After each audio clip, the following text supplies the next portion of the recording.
Hello everybody, welcome to the United Stands. I'm Mark Goldbridge and this is your latest Manchester United news. What's wrong with my throat? God, that's the first time I've spoke this morning. And it's going to get worse because we've got a lot to get into on the show this morning. A little bit early because Seb's got a match at 11 o'clock, so we're 9:30. I'll let you know about that later on the Arsenal-Man City game. But look, let's call it as it is. Is this good enough for Manchester United? The cancel culture's out in force after last night. You know, the fan police telling us what we can and can't do. I think yet again, Ruben Amorim's honesty puts us in the position where we need to be.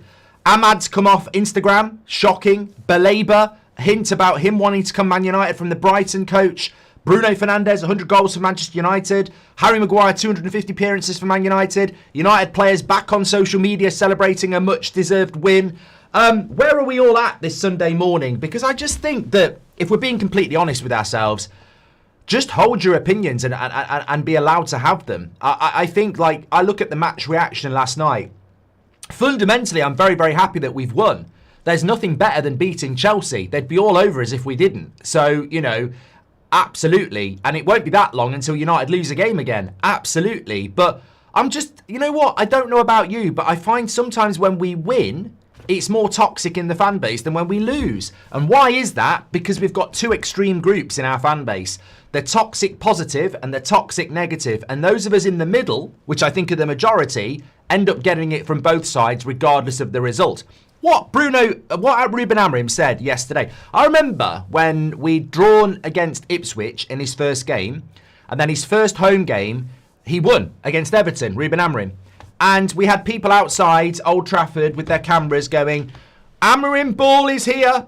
Amorim ball is here. We're cooking. We're absolutely cooking. And I did the match reaction and went, these people don't know what they're on about. These people will be Amorim out within a few weeks' time when we lose a game. That's not Amorim ball. That's nothing like Sporting. And people were like, you're just negative, the negative stand. And then half an hour later, Amorim does an interview going, that's not Amorim ball. You know, it's a good result. We're going to have ups and downs. There's going to be good days and bad days, but that's not my vision yet. It's going to take time. And you sort of like go, oh, you know, so I was right about that. We are right about that. That's not Amorim ball. There's going to be ups and downs, and we've got to be prepared for the ups and the downs. So what did Amorim say after the game yesterday? He said that I'm just thinking about the next one. Of course, it's really good to win. You can feel the environment in the dressing room, but forget that feeling. I prefer the other feeling now because it will bring us the urgency to win again. That is really important. And he also goes on to say that we can forget that we suffer a lot when we're in the top, in our maximum in all aspects. We can lose against Grimsby. We can win against any team. We need to take that for next week. 3 points. It's trying to create the momentum. And what Ruben Amorim is basically saying is, you know what? We can lose against anybody and we can win against everybody, and winning is great, but we need to go and win again and again and again. So you sort of, you know, you do your match reaction, you're honest, you post something, I'm talking about you, and then you get all the bloody do-gooders telling you that you're toxic. Not toxic. I can't stand Bruno Fernandes in the midfield. Whether we win 6-0 or lose 6-0, I don't like Bruno Fernandes in the midfield. I don't rate Binder in goal. I don't like that we're not feeding Sesko. You know, these things are there whether we win or lose. And I think that we have, unfortunately, and I'm sure many of you get it as well, having a conversation around Manchester United is very, very difficult. Because if you win, the win, lose or draw brigade, you know, win, lose or draw, just sing about the team, they come at you. And if you lose and you try and go, it's not that bad, the Amorim out has come at you.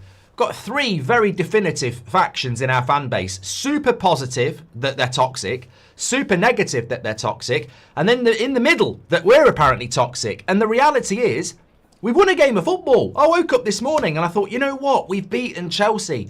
I've watched Liverpool this season. They've been crap. Like, they've given up 2-goal leads 3 times. They've won games in stoppage time 3 times. They're top of the league 5 from 5, and they know they're nowhere near as good as they need to be. And no one's talking about that. You know, Liverpool beat Arsenal because Szoboszlai scored a worldie. Oh, that's fine. Man United beat Chelsea 2-1. Yeah, there's a few, there's a red card, there was this, there was that. There's nothing in that game that wasn't like, oh, you were lucky. Oh, PGMOL. Oh, VAR. We won the game legitimately. There's a lot to unpick. And you know what? I don't really need to say anything because Ruben Amorim says it all. We're capable of winning any game. We're capable of losing any game. So running to social media to get all excited, the players, probably makes him think, you know what? I did see a very good tweet today. It was, let me just read this back, because, this is what we're up against. So basically, here it was. The Athletic. Manchester United have not won a Premier League game since March. 3-0 against Leicester, unless they scored a penalty or played against 10 men. Even when they seemed in control, they let Chelsea back in. And I saw it from at Reek to Squeeze, who, funny name, says, just say congratulations and move on. You can get us next week, And it's so true. Even when we win, they're going to come for us. They're going to find a stat. Ruben Amorim's win percentage is like 20-something%. It's not going to go up to 90% because we beat Chelsea. I know and you know this needs to be the start of something.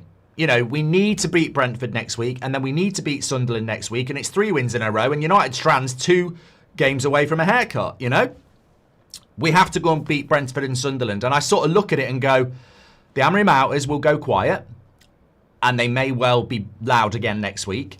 The toxic positivity will be, giving it to everybody going, you're not proper fans because you're not saying we're going to win the league. And then those of us in the middle will be going, look, hopefully this is the start of something, because it's a great feeling to win. It is a great feeling to win.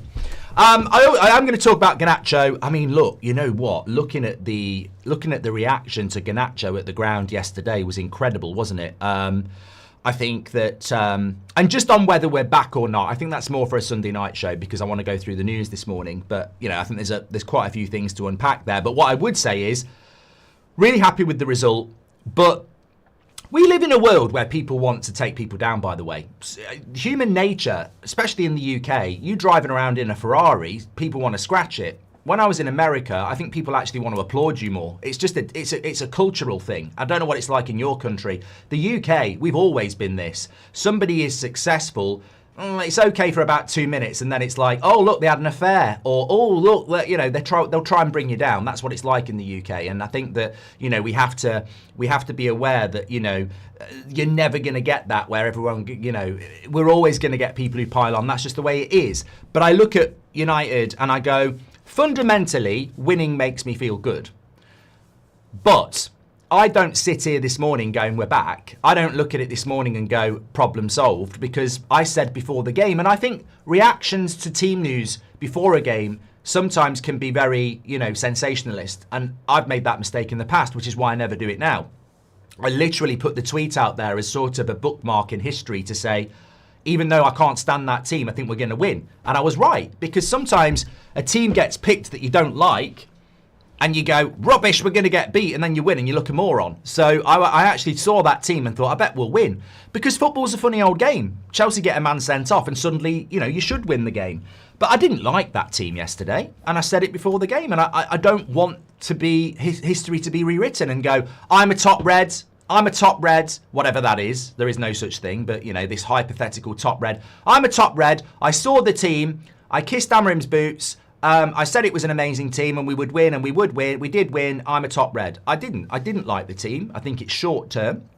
I think there's half that team that won't even be here in a year.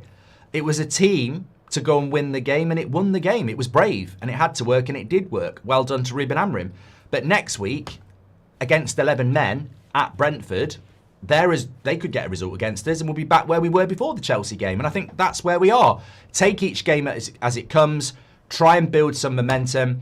What I said at the start of the season, and what many of you said as well, by game 10, we just need to be in touch with the top 5. I think 5th place for us would be a dream, and it probably gets us Champions League football, certainly gets us Europa League football. That's the dream this season. After 10 games, I'm hoping that's where we're going to be. Why 10 games? 1, Europe's up and running, and it's going to start to hurt the teams in Europe. 2, 10 games in, I would expect newer players to be adapted into the team and us to have some rhythm. That's what I'm sort of looking at. I'm certainly not talking about Amorim out or anything like that. And it's funny, isn't it? When we lose a game, it's always about the formation. It's always about the system. When we win a game, no one talks about the formation and the system, and that's why I find it hilarious. He's not going to change it anyway. That's not really the thing. Going back to what I said about Garnacho, I mean, I don't really care. I really don't really care. He's gone to Chelsea, boo-hoo, whatever. He's happy, we're happy, we move on. Do I think he looked a little bit shocked at the reaction from the crowd? I don't know. I honestly don't know. But if he was shocked by the reaction of the crowd, it sort of reminds me of certain ex-Man United journalists who used to talk about online fans like they were different to fans in the ground. Fans in the ground are online, and online fans are in the ground. I've always said this distinction between online fans and in the ground fans, and trying to make out that in the ground fans have different mentalities to online fans. They're the same bloody thing. And you know what? When Garnacho is getting criticised and booed and songs are being sang in a negative way, if he's shocked by that, well, he's an idiot. Because he basically shat on this club. And one thing about this fan base where we are always very good is that if a player shits on this football club, you're not going to get applauded.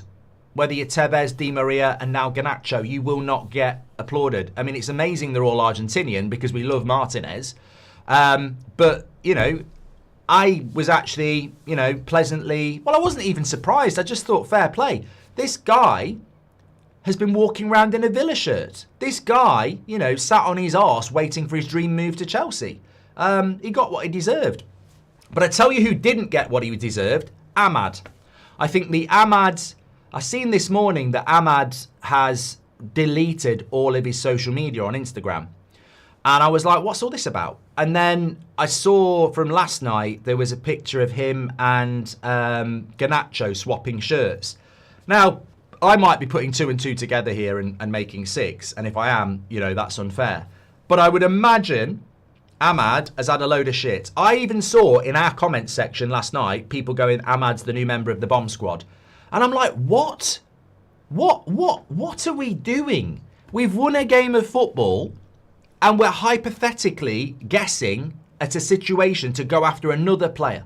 And I'm sort of like, what are we doing at this football club?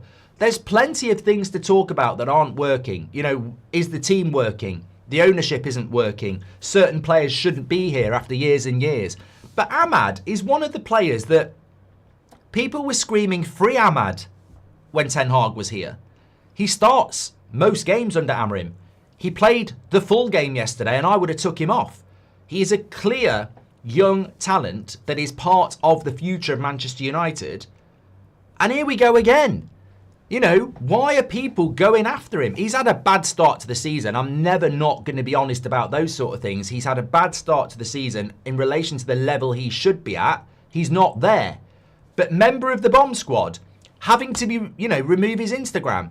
What the hell are we doing? Like, this is where I say we are a factor in the negativity around the football club at times, because what are we actually doing? Yes, he's not had a good start to the season, but you're telling me he's not part of our future. You're telling me he's not one of the most talented players we've got. And now we've got a guy who likes to be active on social media, let's be honest. Maybe he's a little bit too active for the older people in the chat, myself included. But that's the way of the world. If he wants to post a picture with Garnacho swapping his shirt, what are we to do? It's his mate. They're from the same fucking agency. I saw a clip this morning of them having a chat on the pitch and people were like, well, you shouldn't be doing that, you shouldn't be doing that. Bruno walks over and gives him a hug. Garnacho gives him a hug. So that's okay though, because Bruno played well and he scored a goal. Amad played badly, so let's go in on him. Come on, like, it's ridiculous. You might disagree with it, but Garnacho's probably mates with most of the United first team. They're not, it's not the old days. He's not going to get clattered by Gary Neville or Roy Keane. That's not the world we live in now. You know, it's not going to be see you out there, mate. You're going to get it. These people are mates with them. They're part of the same fucking agency. You can't go in on a player because they might be mates with Garnacho. That's the modern game. And the fact that he's deleting social media, to me, that is a big red flag, because this is a player that obviously is, you know, larger than life, has a fun personality. We've seen the banter on social media from Amad. If he's deleting his socials, that means it's impacting him. And that means we're impacting him. And I don't mind impacting players if they're playing badly and, you know, they're not good enough for the shirt, this, that and the other. But these are the sort of players that we shouldn't be going in on. And, you know, I think it's a really big shame, because even when we win, we lose, you know? And fundamentally for me, Man United winning, even if they don't deserve it, I will always celebrate it because I saw Sir Alex teams win when they didn't deserve it. And we don't win that often. Look at our win ratio under Amorim. We don't win that often. If his win ratio is below 30%, that means we don't win 3 out of 10 games. And people are moaning about winning. Like, I think we should just enjoy it and have a conversation about the things that maybe concern us going forward. Baleba. I want to talk about Baleba very quickly. Very interesting interview with the Brighton manager yesterday. Now, Baleba was hooked at half-time again yesterday. Played very, very bad, apparently. Basically, and I don't know where your thoughts are on this. I think there's a lot of people saying bring him to Manchester United. I'm starting to think don't bring him to Manchester United. I have a probably very niche opinion on this. So Baleba has been terrible for Brighton this season, right? The Brighton manager after the game says yesterday, look, subconsciously, this might be impacting him. Man United wanted him, and maybe when a player knows that Man United want to pay big money for them, and they don't get that move, you know, it's impacting them, whether they think it is or not. And we've got to work through that together because he's a good player. And at the moment, you know, he's not quite there. Now, a lot of people are getting excited saying bargain deal in January. And maybe that will happen. And maybe he'll come to Man United and he'll be absolutely brilliant. What worries me about it is what I've just said about Amad there. You come to Man United, mate, and you think, you know, your performances are going to get impacted because you didn't get a move. You come to Man United and you have a bad game, you're going to be called the next Jemba or the next bloody Van der Beek. How are you going to deal with that? I look at it in a mentality way and go, is this not a red flag? Personally, if I'm Baleba and I don't get a move to Man United, I'm going to play even better to prove that I should have got that move and I will get that move. The fact that he's gone the other way, we need strong mentality and we need strong personality. Now, a lot of people are saying this is great because he wants United. He's going to, you know, he's downing tools. The price is going to come down. And it could work really, really well. But you can also flip it and go, is this not a concern that he is mentally, you know, dropped off because of this? And do we need players like that at Man United? But look, he needs to get it together because we want players at this football club that can deal with the pressure because the pressure is very, very big. Bruno Fernandes said it after the game yesterday. I think I've got the quote actually.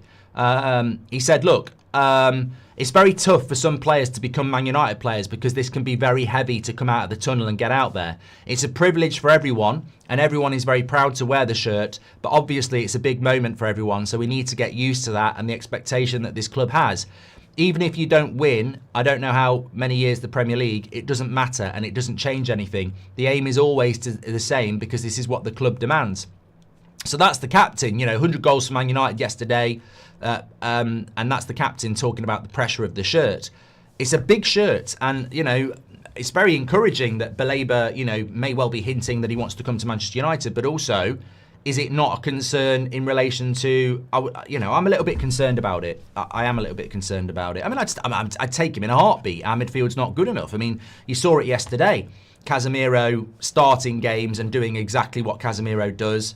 Agate came on okay and did quite well, and Mainoo gets the last few minutes. The midfield for me is not where it needs to be. Funnily enough, Ruben Amorim talking about Casemiro said, Casemiro feels worse than I do. We won, so I'll forget about it a bit, but he's going to suffer because he's a great professional. Look, again, this is not negativity. You back yourself as a fan. You have your own little intricacies as a fan. You have your own ideas. We all do it. Some people think Delot should win a Ballon d'Or. Some people think he should be playing in the National League. The truth is neither. Some people think Bienda should be the starting goalkeeper while Lemens settles in. Some people would throw Lemens in straight away because they think he's better. We're all going to have different opinions. Welcome to the world. You're entitled to them. Don't bloody tell people they can't have opinions. It's, you know, as long as it's not abusive or toxic, what's the problem? The point here is Amorim got it wrong yesterday. And there'll be people going, oh, here he goes again. And there'll be people going, he's absolutely right. And there'll be people going, oh, I'm just going to eat my cornflakes. Don't like this bit. We follow Man United more than Amorim. Amorim wasn't even a Man United manager a year ago. I very much doubt he was tuning into the United stand, watching every 8 o'clock show and watching every single game going, yeah, I agree with him about that. Amorim in that game did what, was it Ten Hag or Ollie did with Fred in the Champions League? He didn't see something we saw. And you lot don't give yourselves enough credit. You don't. You think because somebody's being paid, you know, a few $100,000 a year to be Man United manager, they know better than you. They probably know better than you when it comes to man management and tactics, but they don't know the club better than you. Man United quiz over the last 30 years, you're going to beat Amorim. You know, player characteristics and traits, you're going to beat Amorim. He's only been here a year. We said it in the game yesterday. It was a topic of conversation. Now, some people wouldn't do it. Some people would have done it. Some people were unsure. But as soon as Casemiro got that yellow card, the watch-along chat was, get him off. Get him off now. It's raining. He's going to make another foul. He's going to get sent off. I remember on the 23rd minute, I said, I'm not saying we need to sub Casemiro on the 23rd minute, but I am saying we need to sub him on the 23rd minute because it's the risk. And I literally said, the thing is, if you risk it and he doesn't get the second yellow card, you're fine. But if you risk it and he does get the second yellow card, it's on you. And I said that. Again, I can't be a hypocrite. I said that. And Amorim risked it. And Casemiro got sent off. So, look, if I'm Ruben Amorim, deflection, PR, brilliant. Casemiro's feeling worse than I do. We win the game, so we move on. I get that. He won't be playing next week anyway, so whatever. But realistically, he needs to understand the risk better there. Is it stubbornness? Is it naivety? Was he just rolling the dice? He's got two midfielders on the bench in Ugarte and Mbeumo who could just come on, you stick 11 players on the pitch, you boost your goal difference. Mate, we won the game 2-1 and it was, you know, squeaky bum time at the end. That's because Casemiro got sent off. If that cross that comes in where Binder palms it away well, if that hits a Chelsea player and goes in and it's 2-2, the hypocrisy of the fact is we're not going to be able to move for Amorim should have took Casemiro off. So sometimes you've got to look at it and go, you know what? You know, he made a mistake there. He needs to learn from that. Toxic Amorim out undercover, says HE. Angel Heart says, hi Mark, you've often said, and I agree, that once things start to go wrong for a manager, they very rarely turn it round. So we're just delaying the inevitable and wasting time with Amorim. I mean, this is a great point, Angel Heart.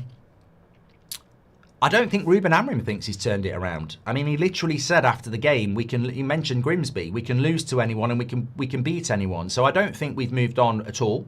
You know, I think Brentford, we've got to beat Brentford and Sunderland, have 3 wins in a row and be in a much better position. I think that the only thing I'm going to say is that result is brilliant. The result is brilliant. A win is a win. And I'm never going to moan about winning if we don't play great. And it was a weird game. I mean, you know what? I was having this chat with someone last night. The thing about that game is I'm seeing people doing screenshots and tactically analysing the game, and I'm like, get a life. What are you doing? It's chucking it down with rain for 90 minutes. They get their goalkeeper sent off after 5. We get a player sent off before half-time, and you're trying to tactically tell us about how that game played out. That's not a tactics game. I guarantee you there's very little that Ruben Amorim can sit them down about this week and go, we got this right. It was, you know what that game was? Carnage. And it wasn't anybody's fault. It was pissing it down with rain. The ball wouldn't move. You're down to 10 men. We're down to 10 men. It was just a game to win. So in some ways, moaning about the win is irrelevant because it was just a game to win in weird circumstances. The most important thing for me is to go and win it next week. Do I think Amorim can turn it around? I mean, look, I look at Graham Potter. That's a sacking, you know, in 4K. You know, that he's getting sacked. He ain't going to turn that around. The momentum is driven. In relation to Amorim, I don't really feel like that. I think there's a momentum in the media. There's a momentum with certain fans, but I don't feel like the club. You get a feeling of the club. I don't feel that the club are walking down this path. I don't think they want to do that. So look, Amorim's record at Man United is horrific, and yeah, you could look at it and go, he ain't going to turn this ship around.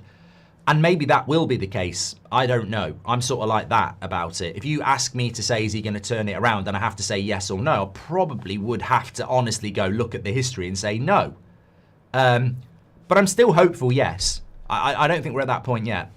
Do you think not signing a proper left-back like Hernandez last year who can create chances is hurting us as Pan? Look, I think again, a good comment. I think Dorgu yesterday was good and at times still learning. And I think we've got a work in progress in Dorgu. That cross in the first minute was brilliant. First time, quick, caused problems. Sesko nearly gets on it. Mbeumo does. That's what you want to see, and his energy levels are brilliant. But he's a work in progress. He's so young. It could be 2 years before he starts to show real quality. You know, a more experienced left-back would obviously help us, but, you know, we haven't gone that. HE says that was the softest second yellow card ever in the Premier League. I agree. I think it was a soft yellow card, but ultimately, was Casemiro stupid grabbing hold of him from behind when he's on a yellow card? Don't do it, you know? And that's the problem with Casemiro, isn't it? You know he's going to do it. It was soft. I mean, you look at Cucurella, he should have got a red. He got a yellow for what Casemiro got a yellow for. Saint Blanco says, Rory Jennings was mouthing off Amorim last week, saying he's the cause of the pain and how Iriola is the governor. The head loss is sensational. Yeah, but it's just paid actor, isn't it? Did Ricky really blame De Ligt for the City match and said he's an okay player? His Shaw bias is off the charts, says Rajaf. Look, we've all got our interests. We've all got our intricacies. We've all got our favourites. That's just the way football is. I love and respect Ricky. Sometimes he makes me laugh. Sometimes he comes out with stuff that I think is just really incredible analysis. But nobody's perfect. Nobody's perfect. I think that, you know, if you want a huge positive, Ligt and Mazraoui, I said it all last season and I say it again. What a couple of signings they were. What a double deal that was. May not be the most glamorous signings. We had a horrible season last year, but I said it all last season. De Ligt barely put a foot wrong. He came in with a reputation that was damaged already because certain people decided to call him things he wasn't. Mazraoui has been ridiculously consistent. I actually agree. I gave him a 6 last night, and that's because I sort of backed myself into a corner going too low with certain other players. You know, he was better than that. I think Mazraoui is so important. It's so important to have players that consistently play around a 7 out of 10. Because consistently over the years, we very rarely have players that play average. So when you bring in people like Mazraoui and De Ligt who consistently give you 7s, that makes you better. And I think they've been really good signings. And, you know, they don't get the credit they deserve because it's not glamorous. You know, maybe they don't have a British passport. I don't know what it's all about. But, you know, certain media outlets don't talk about them. You know, they don't get spoken about in the media. They get no focus at all. But in 10 years, we've had such a massive list of bad signings. You could write a book on the horrific deals we've done. And then you've got Mazraoui and De Ligt, who actually came into the club in one of the biggest upheaval moments we've ever had. You know, Ineos have just taken over. Ten Hag signings, Ten Hag sacked 2 months later. Amorim comes in with a new system. And it sort of makes me think if we can find any level of stability, imagine how better they will be. Because they've actually been consistently good in a really bad period for the club. I think they've both been very, very good signings and they don't get the credit they deserve, apart from the people that matter, which is you. I mean, De Ligt man of the match last night. Brilliant again. I always talk about players reading the room, Amad included, says short is sure. Yeah, I think it's... Look, when Bruno Fernandes is liking posts about Sancho, you're the captain of the club, you represent the club, like he did yesterday. 100 goals for Man United's fantastic. We saw the best of Bruno yesterday because he didn't play in the midfield. He played more advanced. Next week, I'm worried when he's playing in the midfield. But as the captain of the club, I think you've got to read the room. You know, I'm used to the captain of the club seeing one of his players getting into an argument with the Arsenal player, running down the tunnel and saying, do you want some? You know, I'm not used to a captain of Man United getting on Instagram and liking posts of somebody who's shat all over the club. But in relation to Amad, he's not the captain. He's a young player. He's had a bad start to the season, but he's one of our best talented players. He's been asked to play in a position that maybe doesn't suit him. He shouldn't have to delete Instagram because he's had a picture with Garnacho. They're part of the same bloody agency and they're mates. They've probably grown up together.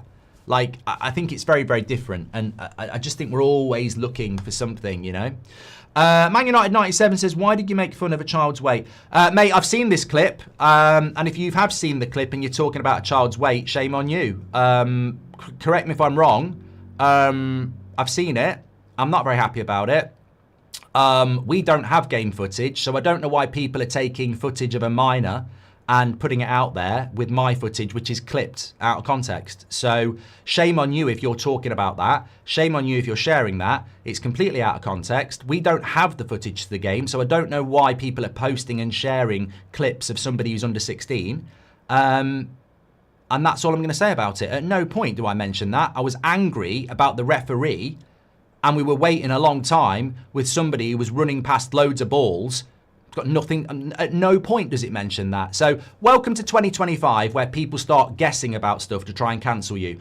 We don't have game footage, so I don't know why I'm being put with game footage. And whoever's made that footage, that kid is under 16. So you are trying to, God knows how he feels. It's got nothing to do with us.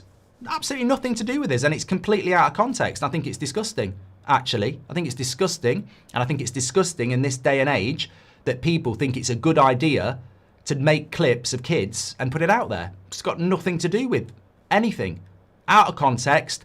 One part of the audio is actually moved afterwards. If you're thick enough to take something like that to try and cancel somebody, shame on you. Mentions nothing about weight as well. So you're the one who's fat shaming whoever it is. Disgusting. We've got nothing more to say. It's illegal to do it. It's bang out of order. And imagine how that might make for that kid feel. I'm furious about it. Absolutely furious. We do a watch along. We have no footage. And people should not be sharing and interacting with footage of somebody who's under 16. Disgusting. Absolutely disgusting. Bruno is a great player, but never a United captain, says Tarindu. And Marlow says, Cunha's best mate is Anthony, and Mbeumo is mates with Onana. Do you think United's treatment of Anthony and Onana in any way will affect Cunha and Mbeumo's commitment and performance? Not in relation to yesterday. I mean, I thought Mbeumo was brilliant. I thought he was absolutely brilliant. I think that Cunha, when he came on, this is a player that we thought might be injured for a few more weeks. I thought when he ran through at the end, it was absolutely fantastic to win that free kick. I don't see footballers anymore as fans. I don't. They're not what Roy Keane was. They're not what David Beckham was. They're not fans. They're not in touch with the club and the fans. They're professionals. When I look at Man City, I don't see 11 players that love Man City. I see 11 players that are at Man City because they're paid well, and Man City are a good side. They're professionals. So football's very different, and it took me a long time to get used to this because I grew up with players that were, Brian Robson's, Roy Keane's, the class of 92, Wayne Rooney. They're they're almost part of the crowd. They're in touch with the fan emotions. They get it. Modern football is not about that. You've got to recruit certain types of players that when they put the shirt on, the competitive element and professionalism takes over. So yeah, Cunha might be friends with Anthony, and Anthony's behaved ridiculously bad. And Mbeumo might be friends with Onana, and Onana was shit in a United shirt. Amad might be friends with Garnacho, and look at what Garnacho did. We shouldn't judge them for that, as long as when they put the shirt on, they are professional. As I say, Bruno Fernandes probably goes out for dinner with Bernardo Silva and Ruben Diaz. They're Manchester City rivals. The problem Man United have made is it's not about having players that are in touch with the fans. That's quite rare. The problem is recruiting the wrong mentalities. The players that are mercenaries. The players that aren't up for the fight. You look at Liverpool, Arsenal, Man City. They may not be die-hard Arsenal, Liverpool and Man City fans, but they have professionalism to go out and deliver. And I think when you look at Cunha, I see that. When we won the game yesterday and he's kicking the ball into the Stretford end, he has that desire. And look, the great thing about Mbeumo and Cunha is, with all due respect, we saw it against Wolves, we saw it against Brentford. We saw it for Wolves and we saw it with Brentford. They want to succeed. They want to, they want to win. And players with the X factor, Bolvo, yes. Thank you very much for that. Appreciate that as well. Is there anything else I want to talk about? I've got to go in a minute because it can't be late for the game. Amad, we've spoken about. Done that. Are you worried about Sesko? We'll talk about Sesko more tonight, I think. Spoke about that. Spoke about Baleba. Spoke about that. Spoke about Bruno. Pretty much there. I'm feeling. What's wrong with your throat? Oh, I feel really bad 2 nights sleep, but hopefully. So, 8 o'clock show tonight, Sunday night, flagship show of the channel. Looking forward to that. And tomorrow, this afternoon, I'm doing Arsenal against Man City. So looking forward to that. Thanks everyone for tuning in. I think that, look, Ruben Amorim is the captain of this ship. He literally said after the game, it's one game. We can win one game. We can lose the next game. The big thing is to try and start winning more games. What's your reaction? Comments on our win, says Mainu. Well, just spent half an hour talking about it, and there's a match reaction to it as well. But fundamentally, a win is a win. I'll always be happy about a win. But I'm not going to lie to myself, and I'm not going to lie to you. I don't like Bruno in the midfield. I don't like the goalkeeper. I don't like the fact that we're changing the 3 centre-backs every single game. I want to see us utilise Sesko more. They're my things that were there before the game and are still there now. So really happy. As I said, the Chelsea game, you can't dissect that game. It was just weird. But we won, and we deserve to win. And Chelsea are a good side. Technically, we're club world champions now. But I don't go into the Brentford game and think we're back. I go into the Brentford game going, fasten your seatbelts, here we go again. And I think being back is getting consistency. And that's always been our biggest problem. But what it does give us this week is a bit more hope and a bit more, you know, a win where people leave us alone. We know there's certain media outlets out there that are annoyed. They're annoyed at the weekend. Spurs didn't lose. We won. Liverpool won. You know, if Arsenal beat Man City, no one wants to talk about Man City in crisis. Although I will do a video on That's Football. So, you know, we have a week where we can hopefully build on it. Like, there's no excuse not to go and beat Brentford and Sunderland. That's what I would say. That's what we have to do. If we have beaten Brentford and Sunderland, I'm sat there going, maybe we've turned a corner. Maybe we have turned a corner. 3 wins from 3 shows that we can do it. Amorim's not won 2 in a row. That's the real challenge. Thank you, everybody, for tuning in. Take care. Make sure you smash a like on the video. I am on That's Football this afternoon for Arsenal Man City, and we're back here at 8 o'clock. I'm off to watch a football match now, so I'll speak to you all in a bit. Have a great day. Stay safe, what you're doing, and I'll speak to you in a bit.